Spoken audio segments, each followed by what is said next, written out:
Hello everybody. Okay, let's continue our task.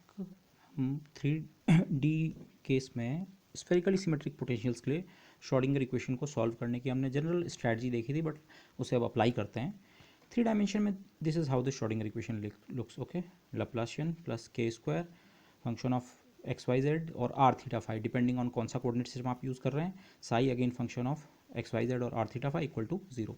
के square here is defined like the one dimensional case. Two mu, मैंने mass के लिए M की जगह mu symbol use किया है. वो रिड्यूस मास का भी कंसेप्ट है, और इसलिए भी क्योंकि आगे जो एम हमारा सिंबल है वो एक पर्टिकुलर क्वांटम नंबर को असाइन होने वाला है, तो इसलिए mu over h cross square. Energy minus V which is a function of x y z in the 3 dimensional केस. लेकिन हम केवल स्फेरिकली सिमेट्रिक पोटेंशियल्स का डिस्कशन करेंगे यहाँ पे. स्फेरिकली सिमेट्रिक पोटेंशियल्स वो हैं जिसमें V vector r which means x y z और आर थीटा फाई का फंक्शन ना होकर केवल आर डिस्टेंस कोऑर्डिनेट या रेडियल कोऑर्डिनेट जिसे हम कहते हैं उसका फंक्शन है.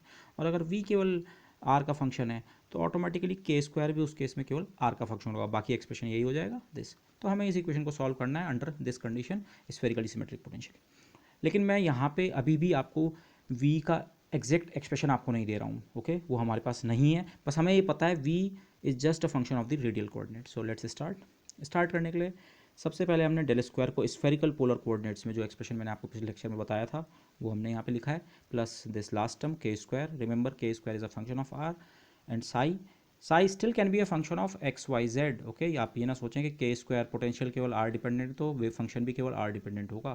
पोटेंशियल आर डिपेंडेंट है, wave function in general x y z या आर थीटा फाई तीनों कोऑर्डिनेट्स पे डिपेंड करेगा. ओके, तो अब इससे आगे का जो हमारा मेथड है, और स्टैंडर्ड मेथड जो हम trick, let me call it trick, जो हम 2-3 बार यूज़ कर चुके हैं पहले भी, सेपरेशन ऑफ वेरिएबल्स. साई जो कि वेक्टर आर का फंक्शन है, या आप उसे सोचें आर थीटा फाई 3 वेरिएबल्स का फंक्शन है. आप उसे दो फंक्शंस के प्रोडक्ट के रूप में एज्यूम कर रहे हैं.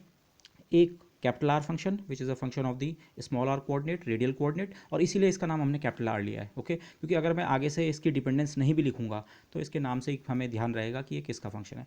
और दूसरा जो पार्ट है जो कि थीटा और फाई का फंक्शन है, उस फंक्शन का नाम वाई. तो इन्हें हम रेडियल और एंगुलर पार्ट कहेंगे, वेव फंक्शन का रेडियल और एंगुलर पार्ट, या बाद में radial wave function and angular wave function भी कह सकते हैं, क्योंकि वेव फंक्शन के पार्ट्स हैं तो by themselves they are wave functions. Okay, तो radial and angular wave functions. तो ये अभी मैथमेटिकली मैंने साई को इस तरह से सपोज किया.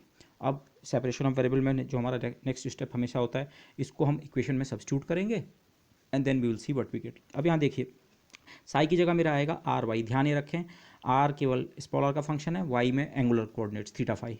तो ये जो फर्स्ट वाला टर्म है इसमें दो डिफ्रेंशिएशन है, लेकिन दोनों आर के रेस्पेक्ट में है.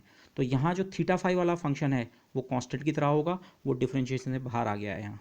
और उसके बाद दोनों डिफ्रेंशिएशन को मैंने नॉर्मल डिफ्रेंशिएशन से रिप्लेस कर दिया है. पार्शियल की जरूरत नहीं है. डिफ्रेंशिएशन भी जिस चीज़ का हो रहा है वो आर का फंक्शन है, एंड डिफ्रेंशिएशन भी आर के रेस्पेक्ट में. तो फर्स्ट टर्म ऐसे सिंप्लीफाई हुआ. और ये जो सेकंड और थर्ड टर्म है, यहाँ आर इंटू वाई जब डिफ्रेंशिएट होने के लिए जाएगा तो थीटा या फाई वाला पार्ट वाई है, वो उसका तो डिफ्रेंशिएशन होना बाकी है. आर जो है कैपिटल आर, वो बाहर आ जाएगा. ओके, तो कैपिटल आर इन दोनों टर्म्स में बाहर, इन दोनों टर्म्स को मैंने कॉमन करके लिख दिया. लेकिन इसके बावजूद ये दोनों टर्म्स अभी पार्शियल डिफ्रेंशिएशन अपना बरकरार रखेंगे, क्योंकि y जो है अभी भी थीटा और फाई दोनों का फंक्शन है. तो यहाँ पे जब डिफरेंशिएशन होगा थीटा के रेस्पेक्ट में तो फाई कांस्टेंट ट्रीट होगा, और जब यहाँ फाई के रेस्पेक्ट में होगा तो थीटा कांस्टेंट. लेकिन ये दोनों टर्म्स ऐसे लिख दिए, यहाँ r बाहर, यहाँ y बाहर, और के स्क्वायर टर्म में साई मल्टीप्लाइड है, psi means r into y. तो ये हो गई इक्वेशन.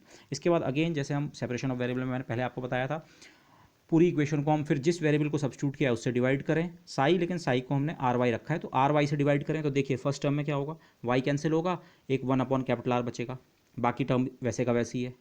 इस सेकंड वाले टर्म को मैंने राइट हैंड साइड में ले गया हूँ, ये पूरा टर्म जो है, लेकिन आर इंटू वाई से जब इसे डिवाइड किया, इसका कैपिटल आर कैंसिल हो गया और 1/y, तो राइट हैंड साइड में जाके टर्म नेगेटिव, ये 2 लाइन्स पे लिखा हुआ है. ओके, अभी आप ये जो ब्लू में आर स्क्वायर और ये अंडरलाइन कर रखा है इसको भूल जाइए. तो अभी ये आर स्क्वायर नहीं लिखा हुआ है. ओके, और ये इक्वेशन है. अब आप लेफ्ट हैंड साइड को देखिए, capital r which is a function of small r, radial coordinate, differentiation with respect to radial coordinate, radial. K square is also a function of radial coordinate. Left hand side is a function of r, और right hand side देखते हैं, Y function of theta phi. Oh, ये r square और एक are square, इन दो are square को आप थोड़ी देर के लिए भूल जाएं. तो theta phi, theta phi, theta, theta phi, phi, theta. Right hand side में केवल ये आर स्क्वायर के दो फैक्टर हैं, अगर ये यहाँ ना होते तो राइट हैंड साइड केवल थीटा फाई एंगुलर पार्ट का फंक्शन होती, लेकिन इस आर स्क्वायर को मैं राइट हैंड साइड में बड़े आराम से ले आ सकता हूँ। क्रॉस मल्टीप्लाई करते हैं आप आर स्क्वायर को, तो इस ये आर स्क्वायर का फैक्टर यहाँ पेयर हो जाएगा, और उससे लेफ्ट साइड का जो ये कैरेक्टर था कि ये केवल आर का फंक्शन है वो डिस्टर्ब नहीं हो रहा है, तो इसे इस तरह से आप समझिए। अब ये टर्म कैंसिल हो गया, यहाँ पे मैंने अभी तक इसे कैंसिल नहीं किया था, ये आर स्क्वायर और आर स्क्वायर यहाँ कैंसिल हो गया और ये यहाँ मल्टीप्लाई हो गया है। ओके, तो अब आप अब देखिए इस फॉर्म में left hand side r coordinate का फंक्शन है, right hand side theta phi coordinate का फंक्शन है, थीटा एंड फाई दोनों का।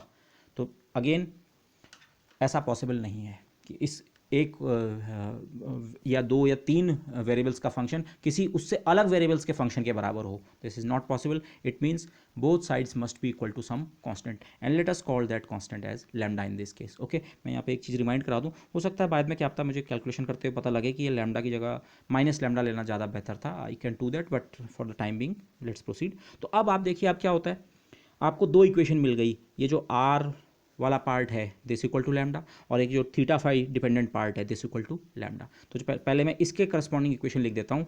इसके करस्पॉन्डिंग इक्वेशन को मैंने ऐसे करके लिखा है, इस इक्वेशन बराबर लैम्डा है, ये आर स्क्वायर का फैक्टर आप राइट हैंड साइड में ले जाएंगे तो लैम्डा अपॉन आर स्क्वायर बनेगा, उसको फिर राइट हैंड साइड में लाइए तो k square minus lambda upon r square, ये फैक्टर बना, और कैपिटल आर से आप पूरी इक्वेशन को आप मल्टीप्लाई कर दें तो यहाँ से फर्स्ट फैक्टर से वन अपॉन कैपिटल आर गायब हो गया और सेकंड फैक्टर के साथ वो मल्टीप्लाई हो गया। तो ये फॉर्म, ओके, यहाँ से ये फॉर्म आप इजीली ऑब्टेन कर सकते हैं।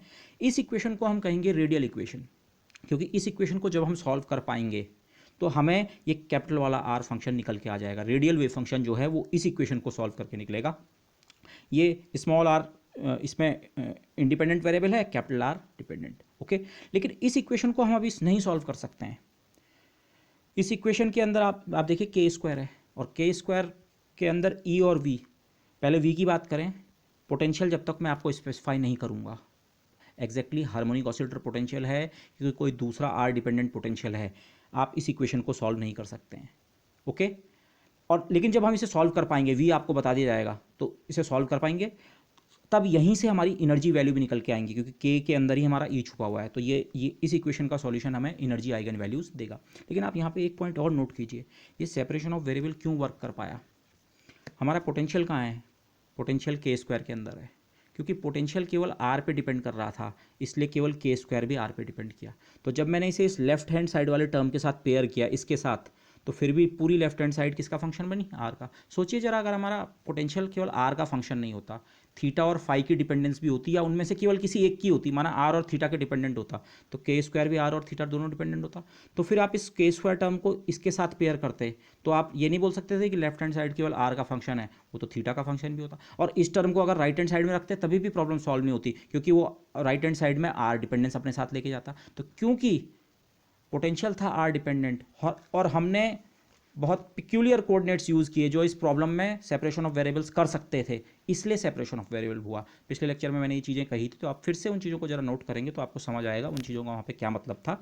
Now you will understand. Okay, तो ओवरऑल अब सेपरेशन ऑफ वेरिएबल हो चुका है, आर की इक्वेशन अलग हो चुकी है, और जब इस इक्वेशन को सॉल्व करेंगे, लेकिन इसका नंबर लास्ट में आएगा। तो इस पॉइंट को भी मैंने कहा था, मुझे पोटेंशियल अगर नहीं भी पता है, केवल इतना पता है स्फेरिकली सिमेट्रिक है, तो सेपरेशन ऑफ वेरिएबल से आर की इक्वेशन अलग हो गई, और अब थीटा फाई वाली इक्वेशन में कहीं भी पोटेंशियल का कोई रोल नहीं है। इसका मतलब स्फेरिकली सिमेट्रिक कोई भी सिस्टम हो 3 डायमेंशन में, आप उसको सॉल्व करने निकलेंगे, थीटा फाई वाली इक्वेशंस आपको हमेशा एक ही मिलेंगी। आर वाली इक्वेशन पोटेंशियल के हिसाब से अलग अलग हो जाएगी, लेकिन थीटा फाई इक्वेशन आपने एक बार निकाल दी, किसी भी स्फेरिकली सिमेट्रिक सिस्टम में ये इक्वेशन यही मिलेगी। इसको हम एक बार सॉल्व कर लेंगे, हर केस के लिए थीटा फाई के सॉल्यूशंस हमारे स्पेसिफाई हो गए। ओके, अच्छा, इसीलिए इसको हम कई बार ये भी कहते हैं, मैंने ब्लू लाइन से मार्क किया था, ये जनरल आउटलाइन है सॉल्यूशन की किसी भी स्फेरिकली सिमेट्रिक सिस्टम के लिए। ओके, और ये थीटा फाई वाली इक्वेशन है कितनी, ये वाला पार्ट जिसमें से आर स्क्वायर कैंसिल हो चुका है, this part equal to lambda. इसको भी आप रीराइट करें अगर, ठीक है, लैम्डा के साथ ये वाई का टर्म क्रॉस मल्टीप्लाई करें और माइनस साइन भी उधर ले जाएं, ये बना। ओके, ये इक्वेशन जो है, इनफैक्ट यहाँ पे एक चीज़ आप ऑब्जर्व कर सकते हैं, एल स्क्वायर ऑपरेटर मैंने पिछले लेक्चर में आपको सीधे उसका एक्सप्रेशन नोट कराया था। ये जो क्वांटिटी है अपार्ट फ्रॉम वाई, ये सारी क्वांटिटी वाई पे एक्ट कर रही है, ऑपरेटर कुल मिला के। ये operator basically L square operator है, उसके अलावा कुछ कॉन्स्टेंट्स वगैरह हो सकते हैं, but overall this constant is L square operator acting on Y. और आप इसका राइट हैंड साइड देखिए, वाई वापस multiplied by some number minus lambda, lambda is some constant still unknown, लेकिन it is going to be some constant, तो ये एक eigen value equation है। बेसिकली ये जो इक्वेशन है y की इक्वेशन या थीटा फाई की जो इक्वेशन है वो एल स्क्वायर ऑपरेटर की आइगन वैल्यू इक्वेशन है। सो हम एंगुलर मोमेंटम स्क्वायर्ड ऑपरेटर जो है उसकी आइगन वैल्यू इक्वेशन को सॉल्व कर रहे हैं। ओके, अब इसको लेकिन सॉल्व कैसे करते हैं? अगेन आप सेपरेशन ऑफ वेरिएबल्स का मेथड ट्राई करेंगे। ओके, y जो कि थीटा फाई का फंक्शन है, हम उसे सपोज कर रहे हैं वो दो फंक्शंस का प्रोडक्ट है। यहाँ पे ये सिंबल शायद आपको वो ना आपने देखा ना हो, ये सिंबल जो है जो मैंने सर्कल के अंदर ये एच टाइप का लिखा है, ये बेसिकली कैपिटल थीटा है। जैसे इंग्लिश अल्फ़ाबेट्स में स्मॉल एंड कैपिटल लेटर्स होते हैं, वैसे ग्रीक अल्फ़ाबेट्स में भी स्मॉल एंड कैपिटल लेटर्स होते हैं। से इसको आप सिग्मा पढ़ते हैं और ये भी तो सिग्मा होता है, तो ये स्मॉल और कैपिटल है। तो ऐसे ही ये थीटा जो आप देख रहे हैं ये स्मॉल थीटा है और ये है कैपिटल थीटा। इसी तरह से ये फाई अभी तक हम यूज़ करते आए हैं, पर यहीं पे मैं एक ये कैपिटल फाई भी इस्तेमाल कर रहा हूँ। ये नॉमेनक्लेचर मैंने इस तर्ज पे किया है। रेडियल वेव फंक्शन को हमने ऐसे लिखा था, वो इसका फंक्शन था और उसका नाम हमने आर रखा था, क्योंकि नाम से ही पता लग जाएगा कि ये किस वाले कोऑर्डिनेट का फंक्शन है। तो ऐसी थीटा एक कोऑर्डिनेट है, उसके करस्पॉन्डिंग फंक्शन का नाम मैंने कैपिटल थीटा रखा है, और ऐसी फाई हमारा एक कोऑर्डिनेट है, उसके करस्पॉन्डिंग फंक्शन का नाम कैपिटल फाई। खासकर आप ये फाई लिखते हुए थोड़ा ध्यान मुझे भी रखना पड़ेगा, आप भी रखें। जल्दीबाजी में अगर इसको बहुत अच्छे से बनाना भूल गए तो फिर ज़्यादा कन्फ्यूजन हो जाता है, मैं फाई कोऑर्डिनेट की बात कर रहा हूँ या उस पर डिपेंड होने वाले फंक्शन की। ओके, तो मैंने ये नॉमेनक्लेचर यूज़ किया है। वाई जो कि मेरा थीटा फाई का फंक्शन है, मैं सपोज कर रहा हूँ वो एक capital theta which is a function of small theta and capital phi which is a function of small phi, theta and phi कहेंगे हम इन फंक्शंस को, उस फॉर्म का है। तो अगेन फिर वही ट्रिक, इस इक्वेशन में आप y की जगह ये सब्स्टिट्यूट कीजिए, कैपिटल थीटा कैपिटल फाई, और साथ साथ मैंने यहीं पे दूसरा स्टेप भी कर दिया है। फिर पूरी इक्वेशन को y जो कि थीटा फाई के बराबर है उससे डिवाइड भी कर दो, सब्स्टिट्यूट भी करो और डिवीजन भी। तो एक ही स्टेप में मैंने अगर ये किया तो फर्स्ट वाली इक्वेशन में फिर से देखें हुआ क्या होगा, y में आया होगा capital theta capital phi, differentiation है थीटा के रेस्पेक्ट में, तो कैपिटल थीटा का डिफरेंशिएशन अभी होना बाकी है, कैपिटल फाई बाहर आ गया होगा, और बाद में जब हमने डिवाइड किया होगा थीटा फाई से तो वो कैपिटल फाई कैंसिल हो गया होगा, बचा होगा कैपिटल थीटा। तो ये डिवीजन के कारण जो बचा है कैपिटल थीटा, और ये बाकी ये टर्म ये, और अब जिस चीज़ का डिफरेंशिएशन होना है वो केवल थीटा का फंक्शन है, तो इसलिए यहाँ डेरिवेटिव्स अब हमारे नॉर्मल डेरिवेटिव्स, पार्शियल नहीं। और ऐसी सेकंड वाले टर्म में y की जगह थीटा फाई रखा, पहले फाई का डिफरेंशिएशन होगा कैपिटल फाई का, कैपिटल थीटा आ जाएगा बाहर, और जब हम इसे थीटा फाई से डिवाइड करेंगे तो यहाँ कैपिटल थीटा कैंसिल होगा, 1 कैपिटल फाई बचा, 1 sine square theta d2 phi over d2। अब डिफरेंशिएशन नॉर्मल वाला केवल फाई का, और राइट हैंड साइड में थीटा फाई से डिवाइड किया तो ये y पूरी तरह कैंसिल हो गया दिस। इस इक्वेशन को भी दो अलग अलग पार्ट्स में लिखते हैं, आप ये टर्म यहीं रहने दीजिए लेफ्ट हैंड साइड में, और ये लैम्डा भी इसके साथ ले आइए इधर, और ये टर्म आप राइट हैंड साइड में ले आइए। अगेन यहाँ अभी ये साइन स्क्वायर थीटा नहीं है जिसे मैंने ब्लू में लिखा है, ये टर्म अभी यहाँ प्रेजेंट नहीं है, इस साइड है ये टर्म अभी प्रेजेंट। अब आप लेफ्ट हैंड साइड देखिए, theta capital theta function of theta, theta differentiation with respect to theta, theta theta theta, lambda some number constant, left hand side is a function of theta very clearly, right hand side phi phi phi. लेकिन ये theta जो है sign square theta term, ये इसके में रास्ते में अड़चन है कि ये प्योरली फाई का फंक्शन हो, लेकिन इसे क्रॉस मल्टीप्लाई करके आप यहाँ ले जा सकते हैं। तो फिर से अगर मैं इस टर्म को यहाँ कैंसिल कर दूँ और ये यहाँ क्रॉस मल्टीप्लाई होकर यहाँ आ गया है, यहाँ से उठ के यहाँ चले गया, तो लेफ्ट हैंड साइड अभी भी पूरी तरह थीटा का फंक्शन है और right hand side function of phi. Okay, coordinate theta और फाई की बात हो रही है, मतलब small theta small phi, function of small theta function of small phi. Again a function of theta cannot be equal to a function of phi, which means both sides must be equal to some constant, और उस constant का नाम माना मैं capital M कहता हूँ, से माना मैंने इसका नाम M रखा है। ओके, तो अब फिर से आपको दो इक्वेशन मिल गई, this thing equal to M, और वो उसे हम कहेंगे थीटा इक्वेशन। इस इक्वेशन में अब फाई भी नहीं है, केवल थीटा है, और ऐसी this equal to M phi equation. तो सेपरेशन ऑफ वेरिएबल्स ने लास्ट में मुझे यहाँ पे लाके दे दी ये दो इक्वेशंस, उनको मैंने थोड़ा रीराइट किया है, आप ये खुद कर सकते हैं, ठीक है। इस इक्वेशन को हम कहेंगे थीटा इक्वेशन, इस इक्वेशन को कहेंगे फाई। तो आप हमारी स्ट्रैटेजी देख रहे हैं, अभी तक हमने ओरिजिनल श्रोडिंगर इक्वेशन जो 3 वेरिएबल्स पे डिपेंड करती थी, आर पे, थीटा पे, फाई पे, उसको 3 अलग अलग इक्वेशंस में सेपरेट कर दिया है। एक radial equation r dependent, theta equation theta dependent, phi equation, और ये तीनों ऑर्डिनरी डिफरेंशियल इक्वेशंस हैं। अब इनको सॉल्व मच ईजिली किया जा सकता है and then we will do. लेकिन इनके सॉल्यूशन का तरीका क्या होगा? सॉल्यूशन का तरीका रिवर्स में होगा। सबसे पहले हम इस इक्वेशन को सॉल्व करेंगे। जब मैं इस इक्वेशन को सॉल्व कर पाऊंगा, और वो हम अभी कर लेंगे इस लेक्चर में, मुझे फाई और एम दोनों मिल जाएंगे। इनफैक्ट ये इक्वेशन जो है ये एक आइगन वैल्यू इक्वेशन है, we will discuss it next. लेकिन इस इक्वेशन को सॉल्व करके एक साथ मुझे फाई और एम दोनों निकल जाएगा। तो फाई और एम मुझे मिल गए। अब उस इन्फॉर्मेशन को m को मैं यहाँ यूज़ करूँगा थीटा इक्वेशन में, और इस इक्वेशन को सॉल्व करेंगे। इस इक्वेशन को हम देखेंगे, ये भी एक आइगन वैल्यू इक्वेशन है, और इस इक्वेशन को सॉल्व करके एक कैपिटल थीटा फंक्शन भी निकल आएगा और लैम्डा भी निकल आएगा। और फिर रेडियल इक्वेशन में वो लैम्डा की वैल्यू यूज़ करके हम इसको भी सॉल्व कर पाएंगे, और इस तरह से तो सॉल्यूशन बैकवर्ड्स होगा एक तरह से। पहले आपने इक्वेशंस को स्प्लिट किया, आर इक्वेशन अलग हुई, थीटा इक्वेशन अलग हुई, फाई इक्वेशन अलग हुई, अब फाई इक्वेशन को सॉल्व करते हैं। So let's start. तो फाई इक्वेशन का सॉल्यूशन, फाई इक्वेशन कुछ नहीं है, ये हार्मोनिक ऑसिलेटर इक्वेशन ही है इन स्लाइटली डिफरेंट गाइज। अगर ये होती y double dash plus omega square phi y equal to zero, तो हार्मोनिक ऑसिलेटर, तो वेरिएबल्स का नाम तो चेंज है, डिफ्रेंशिएट होने वाला वेरिएबल कैपिटल फाई है, इंडिपेंडेंट वेरिएबल स्मॉल फाई है, और ओमेगा स्क्वायर की जगह एम है। But the corresponding solution some constant e to the power iota, omega square की जगह एम है तो ओमेगा की जगह root m, iota root m phi, और e to the power minus eta omega phi भी सॉल्यूशन होता है। तो मोस्ट जनरल सॉल्यूशन दोनों टर्म्स होंगे, A e to the power eta root m phi plus B e to the power minus eta root m phi, या depending on the situation आप इसे science और कोसाइंस के टर्म में भी लिख सकते हैं, cos of root m phi and sine of root m phi multiplied by some constants. Okay, तो जो भी कॉम्बिनेशन सूट करेगा उसे हम करस्पॉन्डिंगली यूज़ करेंगे। बट ये इक्वेशन सॉल्व हो चुकी है, फाई इक्वेशन सॉल्व हो गई है, वेरी सिंपल इक्वेशन थी, सीधे सीधे स्ट्रेट फॉरवर्ड सॉल्व हो गई है। बट अभी अब अगेन टॉप पॉइंट वो आता है, ये मैथमेटिकल सॉल्यूशन है। ये फाई जो है ये हमारे वेव फंक्शन का पार्ट है। आप ये देखिए, साई को ब्रेक किया आर वाई में और वाई को ब्रेक किया है थीटा फाई में, तो ये कैपिटल फाई जो है ये वेव फंक्शन का पार्ट है।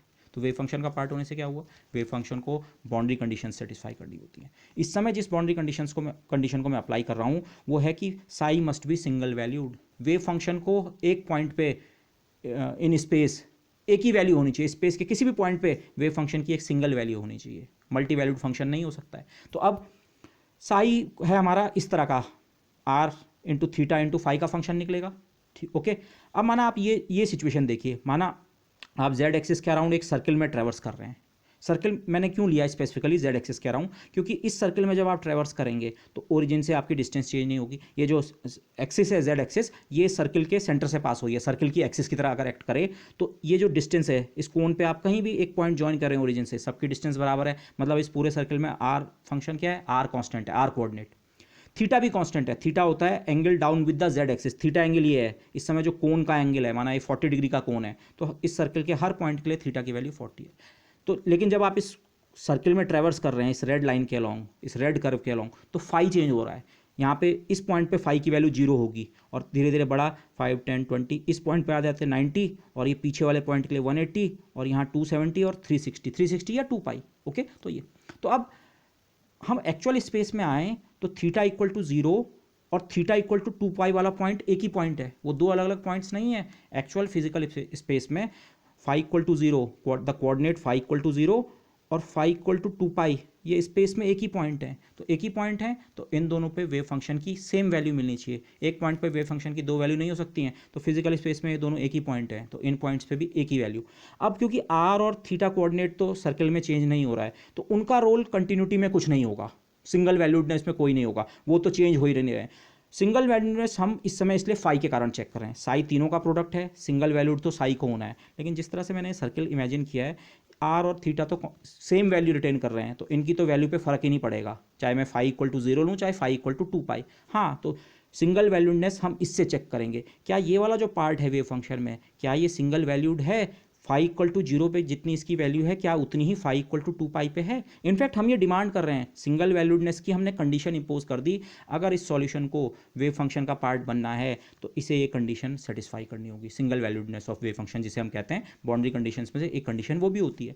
तो अब आप लेफ्ट हैंड साइड में फाई इक्वल टू 0 रखिए, यहाँ फाई इक्वल टू 0 रखेंगे, e to the power 0 is 1, तो सिंपली a प्लस बी। और राइट हैंड साइड में फाई की जगह 2 पाई रखें तो A to the power eta root m 2 pi plus B to the power minus eta root m 2 pi. ये condition satisfy होनी चाहिए। ओके, अब ये सेटिस्फाई कैसे होगी, इसका मतलब ये कंडीशन तभी सेटिस्फाई हो सकती है जब ये दोनों एक्सपोनेंशियल्स 1 के बराबर हों, तभी a प्लस बी और ये भी a प्लस बी। इसका मतलब e टू द पावर चाहे प्लस हो चाहे minus eta root m 2 pi, ये किसके बराबर होना चाहिए, +1, दोनों +1 होने चाहिए। और अगर आप ऑयलर आइडेंटिटी आपको पता होगी, e to the power iota theta equal to cos theta plus iota sine theta होता है, तो मतलब मुझे चाहिए इसकी वैल्यू 1 के बराबर, इसमें इमेजिनरी पार्ट नहीं चाहिए और रियल पार्ट की वैल्यू 1। तो ऐसा कब होता है, जब थीटा की वैल्यू या तो 0 हो या 2 पाई हो या 4 पाई हो या 6 पाई हो। इन जनरल जब किस टाइप का हो वो एम पाई टाइप का हो तो मुझे पता लग गया this sorry 2 pi 4 pi 2 m pi type का हो, इवन मल्टीपल होना चाहिए। ओके क्योंकि कॉस पाई पाई पे क्या सिचुएशन होती है, कॉस पाई -1 होता है, हमें -1 नहीं चाहिए, हमें +1। तो +1 वैल्यू तभी आती है किस किस पॉइंट पे, 0 पे, 2 पाई पे एंड सो ऑन। तो इसका मतलब रूट एम टाइम्स 2 पाई कितने के बराबर होना चाहिए, रूट एम टाइम्स 2 पाई या तो 0 के बराबर होना चाहिए या होना चाहिए 2 पाई के बराबर या 4 पाई या सो ऑन। तो यहाँ से आप कैंसिल करें, 2 पाई से इधर का फैक्टर कैंसिल करें, या तो 0 बनता है या 1 बनता है 2, और +-1 दोनों हो सकते हैं कि कॉस पे कॉस इवन फंक्शन होता है तो उस पर फ़र्क नहीं पड़ता है आप एंगल प्लस में ले रहे हैं या माइनस में। तो जो कंडीशन आपको मिली ये रूट एम एक अननोन कांस्टेंट था अभी तक, लेकिन बाउंड्री कंडीशन ये बता रही है ये वाली कंडीशन तभी फुलफिल हो सकती है, ये बाउंड्री कंडीशन तभी फुलफिल हो सकती है अगर रूट एम या तो 0 हो या +-1 हो या +-2 या +-3 या सो एंड सो ऑन। इनमें से कोई वैल्यू अगर रूट एम की होगी तभी आपका ये वेव फंक्शन का पार्ट बन सकता है, अदरवाइज नहीं। और इन वैल्यूज़ को इन जनरल मैंने एम लिख दिया। ये एम हमारा वही क्वांटम नंबर है जो हाइड्रोजन एटम में आप थर्ड क्वांटम नंबर नॉर्मली जिसे कहते हैं NLM, इसे हम कहेंगे ये हमारा मैग्नेटिक क्वांटम नंबर है। तो हमें अभी ये रिलेशन मिला, ये रूट एम वेरिएबल जो था एम था कैपिटल एम, उसका स्क्वायर रूट पे कंडीशन मिली, उसका स्क्वायर रूट खुद एम के बराबर होना चाहिए जहां एम इनमें से कोई वैल्यू ले सकता है। ओके तो इनफैक्ट अब इस पॉइंट के बाद मैं कैपिटल एम वेरिएबल को यहां से एलिमिनेट करने वाला हूं। कैपिटल एम की जगह मैं रख सकता हूं simply m square, small m का स्क्वायर। इनफैक्ट वो मैं शुरू से ही अगर करता यहां पे कि कांस्टेंट है, कांस्टेंट का नाम कुछ भी रख लें तो शायद 1-2 स्टेप्स और बच जाते, लेकिन उस समय तक मेरे पास ये इन्फॉर्मेशन नहीं थी कि ये एम स्क्वायर टाइप का होना चाहिए। तो प्रॉपर लॉजिकली हम करके लाए तो हमें पता लगा रूट एम खुद किसी इंटीजर के बराबर होना चाहिए। जब मैं इंटीजर कहता हूँ उसका मतलब 0 एंड पॉजिटिव नेगेटिव दोनों इंटीजर, यहाँ पे हमारा सेंस हुआ है। ओके तो रूट एम खुद इस इंटीजर टाइप का होना चाहिए। तो अब मैं अपने सॉल्यूशन को फिर से लिखूं इस कंडीशन को यूज़ करके, तो रूट एम की जगह मैं अब रख सकता हूं दिस स्मॉल एम। तो सॉल्यूशन मेरा बन गया फिजिकली एक्सेप्टेबल सॉल्यूशन जो है a e⁻i⁴ plus b e⁻⁻i⁴, या सिमिलरली कॉस m⁵ और साइन m⁵ का लीनियर कॉम्बिनेशन। लेकिन अब आपको कंडीशन है this small m is either 0 और +-1 और +-2 और +-3। हाइड्रोजन एटम में जो आप आज तक यूज़ करते आए हैं एम क्वांटम नंबर की, यही तो वैल्यूज़ यूज़ करते हैं। इसका अभी एल के साथ रिलेशन हमने नहीं देखा कि वो -3 से +3 तक होती हैं या -5 से +5, वो आगे आएगा, लेकिन यही तो अलाउड वैल्यूज़ होती हैं। ये वैल्यूज़ इस समय आपको किसी ने रूल नहीं दिया, पॉस्टुलेट नहीं किया कि आप ऐसा मान लो, ये निकल के आई हैं। आपने सॉल्व की फाई इक्वेशन, उस पर बाउंड्री कंडीशन अप्लाई की, ऑटोमेटिकली पॉपअप हुआ कि एक एम क्वांटम नंबर होना चाहिए और ये हैं उसकी अलाउड वैल्यू। इसके अलावा एम को आप कोई और वैल्यू देंगे तो क्या प्रॉब्लम है, प्रॉब्लम ये है फंक्शन सिंगल वैल्यूड नहीं रह रहा है, तो वेव फंक्शन ऐसा नहीं हो सकता है, तो एम को यही वैल्यूज़ लेनी पड़ेंगी। So this is m. और नाउ ऑनवर्ड्स मैं क्या करूँगा, मैं सॉल्यूशन, आप इन दोनों सॉल्यूशंस को देखिए, इन दोनों में डिफरेंस क्या है, एक प्लस वाला है एक माइनस वाला। अब क्योंकि एम हमारा दोनों पॉजिटिव नेगेटिव दोनों तरह की वैल्यू खुद ही से अटेन कर सकता है, ले सकता है, तो सिंपलिसिटी के लिए मैं कई बार शायद वेव फंक्शन को इतना ही लेके कैलकुलेट कर लूँगा। क्या C5 सम कांस्टेंट, ये हमारा नॉर्मलाइजेशन कांस्टेंट की वैल्यू होगी बेसिकली, लेकिन e⁻i⁵ एम पॉजिटिव वैल्यू लेगा तो ये वाला पार्ट बन जाएगा, एम नेगेटिव वैल्यू लेगा तो ये। आपको ध्यान ये रखना है कंप्लीट सॉल्यूशन तो जनरल लीनियर कॉम्बिनेशन होता है, बट क्विकली कैलकुलेशंस और अन्य पर्पज़ के लिए हम इससे काम चला सकते हैं। Okay that would help us a lot. Otherwise आप ये डिमांड कर सकते हैं मैं वेव फंक्शन की किस तरह की सिमेट्री प्रॉपर्टीज़ की बात कर रहा हूँ, वो उसकी जो फाई डिपेंडेंस है उसके हिसाब से मैं उसे सिमेट्रिक चाह रहा हूँ कि एंटी सिमेट्रिक चाह रहा हूँ, उसके हिसाब से आप चूज़ कर सकते हैं कि मुझे केवल सॉल्यूशन में कॉस पार्ट चाहिए कि साइन चाहिए कि दोनों, बट सिंप्लिसिटी के लिए मैं फाई को ये लेके कैलकुलेट करूंगा। तो रिमेंबर दिस पॉइंट ऑनवर्ड्स मैं ज़्यादातर जगह कैपिटल फाई जो है उसकी जगह सम कांस्टेंट e⁻i⁵ यूज़ करूंगा, लेकिन एम की अलाउड वैल्यू 0 पॉजिटिव नेगेटिव दोनों हो सकती हैं, +-1 +-2 +-3। सो this is my solution. Okay तो देख रहे हैं आप यहाँ मैग्नेटिक क्वांटम नंबर ओरिजिनेट हुआ लेकिन बिना पॉस्टुलेट के। ओके हमने ये नहीं किया, हाँ क्वांटम मैकेनिक्स के पॉस्टुलेट्स अप्लाई किए, लेकिन क्वांटम मैकेनिक्स के पॉस्टुलेट्स हमने एक बार बना दिए तो वो फिर सारे सिस्टम्स पे उन्हीं को अप्लाई कर रहे हैं, अलग अलग सिस्टम के लिए नए रूल्स नहीं ईजाद कर रहे हैं। एक सेट ऑफ रूल्स प्रिस्क्राइब किया, इस सिस्टम पे अप्लाई किया स्फेरिकली सिमेट्रिक सिस्टम में, तो एम क्वांटम नंबर ओरिजिनेट हुआ जो इन वैल्यूज़ के अलावा कोई और वैल्यू नहीं ले सकता है। ओके और लास्ट में इस डिस्कशन को अगर मैं कंक्लूड करूँ, जैसे मैं पीछे कह रहा था कि ये इक्वेशन एक्चुअली एक आइगन वैल्यू इक्वेशन है। इनफैक्ट आप और उससे एक स्टेप नीचे जा सकते हैं। LZ ऑपरेटर मैंने आपको पिछले लेक्चर में बताया था, स्फेरिकल पोलर कोऑर्डिनेट्स में उसका रिप्रेजेंटेशन सिंपली आता है -i⁻ del by del phi। तो अगर मैं LZ ऑपरेटर को ये इस वाले फाई पे ऑपरेट करूँ, इस वेव फंक्शन पे, फाई वेव फंक्शन हम इसे कह सकते हैं, ओके, इस पे ऑपरेट करूँ तो क्या होगा, LZ में basically minus iota h cross तो कांस्टेंट है, डिफरेंशिएशन है फाई कोऑर्डिनेट के रेस्पेक्ट में, तो फाई कोऑर्डिनेट के रेस्पेक्ट में जब इस चीज़ का डिफरेंशिएशन होगा, कांस्टेंट और एक्सपोनेंशियल तो रीजनरेट होंगे, मतलब आपको पूरा फाई तो वापस मिल जाएगा, और एक्स्ट्रा जो लैंड करेगा नीचे फाई के रेस्पेक्ट में डिफरेंशिएट कर रहे हैं आइटा एम, और आप इस फैक्टर और इस फैक्टर को मल्टीप्लाई करें तो simply m h cross phi. इस ऑपरेटर ने इस फाई वेव फंक्शन पे एक्ट किया तो आपको फाई वेव फंक्शन वापस मिल गया multiplied by m h cross, m की अलाउड वैल्यूज वही 0 +-1 +-2, eigen value equation, operator function, function वापस मल्टीप्लाइड बाई सम नंबर, और आइगन वैल्यू कितनी है, आइगन वैल्यू है एम एच क्रॉस टाइप की, और किस ऑपरेटर की, LZ ऑपरेटर की। LZ ऑपरेटर की जो आइगन वैल्यूज़ हैं वो एम एच क्रॉस, ये जो हमने इक्वेशन सॉल्व की, आप इसे ऐसा कह सकते हैं कि हमने LZ ऑपरेटर की आइगन वैल्यू इक्वेशन को सॉल्व किया है। कैसे, आप LZ ऑपरेटर को 2 बार अप्लाई करो, LZ ऑपरेटर को आप 2 बार अप्लाई करो तो आपको एक बार एम एच क्रॉस मिला, 2 बार में आपको मिलेगा m square h cross square, ठीक है। एच क्रॉस स्क्वायर का फैक्टर आप इधर ले आओ डिनोमिनेटर में, ओके। LZ ऑपरेटर का ये एक्सप्रेशन आप रख दो, एच क्रॉस स्क्वायर का फैक्टर कैंसिल होगा, उसके बाद जो इक्वेशन आपकी बचेगी वो यही बचेगी। आप लोग ध्यान कीजिए, कैपिटल एम हमारा स्मॉल एम स्क्वायर के बराबर ही है, तो ये जो इक्वेशन है बेसिकली कैपिटल फाई की जो हमें इक्वेशन मिली थी, ये बेसिकली LZ स्क्वायर ऑपरेटर की इक्वेशन है, ओके। ये वाली एक बार LZ नहीं, 2 बार LZ, लेकिन स्क्वायर ऑफ ऑपरेटर से आप उसका सीधे सीधे स्क्वायर रूट निकाल सकते हैं, बेसिकली दोनों साइड रफली स्क्वायर रूट, अगर मैं बोलूँ स्क्वायर रूट आप ले सकते हैं। LZ स्क्वायर ऑपरेटर की आइगन वैल्यू अगर m square h cross square है तो LZ ऑपरेटर की आइगन वैल्यू कितनी रही होगी, एम एच क्रॉस। तो ये रिलेशन बेसिकली जो हमने फाई इक्वेशन सॉल्व की है, इसको आप ऐसे भी कह सकते हैं हमने LZ ऑपरेटर की आइगन वैल्यू इक्वेशन सॉल्व की है। और आइगन वैल्यू का मैंने आपको जो उस वाले लेक्चर में बताया था, जहाँ पे हमने आइगन वैल्यू का डिस्कशन किया था, किसी ऑपरेटर की आइगन वैल्यूज़ बेसिकली जिसे हम उसका स्पेक्ट्रम कहते हैं, वो उसके मेजरमेंट में जो पॉसिबल आंसर्स आपको मिल सकते हैं वो आंसर्स होते हैं। मतलब से हम LZ ऑपरेटर की बात कर रहे हैं तो LZ ऑपरेटर की आइगन वैल्यूज़ जो हैं एम एच क्रॉस, एम की अलाउड वैल्यूज़ 0 हो सकती हैं तो 0 एच क्रॉस, +-1 हो सकती है +-1 H cross, +-2 H cross and so on. तो इसका मतलब किसी स्फेरिकली सिमेट्रिक सिस्टम में आप एंगुलर मोमेंटम का z कंपोनेंट नापेंगे तो उसके जो आपको आंसर्स मिलेंगे या तो 0 एच क्रॉस मिल सकता है, या प्लस एच क्रॉस या minus H cross. Plus H cross और माइनस एच क्रॉस मतलब LZ है z कंपोनेंट, तो z कंपोनेंट या तो z एक्सिस के अलॉन्ग 1 यूनिट हो सकता है या माइनस z एक्सिस के अलॉन्ग 1 यूनिट हो सकता है इन यूनिट्स ऑफ एच क्रॉस, या 2 यूनिट्स हो सकता है या माइनस z एक्सिस के अलॉन्ग 2 यूनिट्स हो सकता है, एंड सो ऑन। इसके अलावा LZ का कोई और मेजरमेंट आपको नहीं मिल सकता है, ठीक है।